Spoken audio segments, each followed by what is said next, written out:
ಈ ಬಿಜೆಪಿ ಸರ್ಕಾರ 10 ವರ್ಷದ ಆಡಳಿತದಲ್ಲಿ ರೈತರಿಗೆ ಕೊಟ್ಟಂತ ಮಾತನ್ನು ಉಳಿಸ್ಕೊಂಡಿಲ್ಲ. ಸ್ವಾಮಿನಾಥನ್ ವರದಿ ಪ್ರಕಾರ ಬೆಲೆ ಕೊಡ್ತೀವಿ, ಬೆಂಬಲ ಬೆಲೆ ಅಂದರು, ಕೊಟ್ಟಿಲ್ಲ. ಸಾಲ ಮನ್ನಾ ಮಾಡ್ತೀವಿ ಅಂದರು, ಸಾಲ ಮನ್ನಾ ಮಾಡಿಲ್ಲ.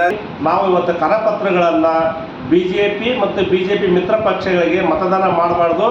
ನಮಗೆ ಯಾರು ಅನುಕೂಲ ಮಾಡಿಕೊಡ್ತಾರೋ ಅಂಥ ಪಕ್ಷಕ್ಕೆ ಮಾತ್ರ ನಾವು ಮತದಾನ ಮಾಡಬೇಕಂತಕ್ಕಂಥ ಕರಪತ್ರಗಳನ್ನು ಹಂಚುವಂಥ ಸಂದರ್ಭದಲ್ಲಿ ಏನು ಬಿಜೆಪಿ ಗುಂಡಗಳು, ಮಿತ್ರ ಪಕ್ಷದ ಗುಂಡಗಳು ಏನು ಇವತ್ತು ನಮ್ಮ ರಾಜ್ಯಾಧ್ಯಕ್ಷರು ಮತ್ತು ರಾಜ್ಯ ಮುಖಂಡರಾಗಿರ್ತಕ್ಕಂಥ ಚಾಮರಾಜನಗರದ ಮಹೇಶ್ ಪ್ರಭು ಮೇಲೆ ಹಲ್ಲೆ ಮಾಡಿದ್ರು, ಅದನ್ನು ನಾವು ಇವತ್ತು ಇಡೀ ಸಮುದಾಯ ಖಂಡಿಸ್ತಕ್ಕಂಥ ಕೆಲಸ ನಾವು ಮಾಡ್ತಾ ಇದ್ದೀವಿ.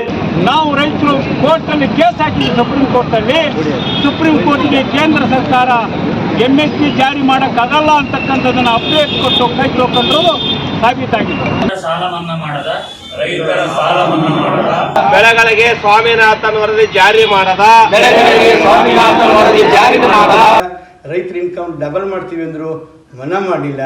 ಕೃಷಿಯನ್ನೇ ಕಿತ್ತು ರೈತರನ್ನ ಒಕ್ಕಲೆಬ್ಸಿ ಬಂಡವಾಳಶಾಹಿಗಳಿಗೆ ವಹಿಸ ಕೊಟ್ಟಿರುವಂಥ ಈ ಬಿಜೆಪಿ ಸರ್ಕಾರ ರೈತರಿಗೆ ಮಾತು ಕೊಟ್ಟದನ್ನ ಉಳಿಸ್ಕೊಂಡಿಲ್ಲ. ಲಕ್ಷಾಂತರ ರೂಪಾಯಿ ಖರ್ಚು ಮಾಡಿ ಈರುಳ್ಳಿ ಬೆಳೆದ ನಮ್ಮ ರೈತರು ಇವತ್ತು ಮೊದಲನೇ ಸಾರಿ ಮಾರ್ಕೆಟಿಗೆ ತಂದರೆ ಅದು 250-300 ರೂಪಾಯಿ ಒಂದು ಚೀಲ ಹೋದ್ರೆ ಹೆಂಗೆ ಮಾಡಬೇಕು? ಬರದಿಂದ ರೈತರು ಕೆಂಗೆಟ್ಟಿದ್ದರು,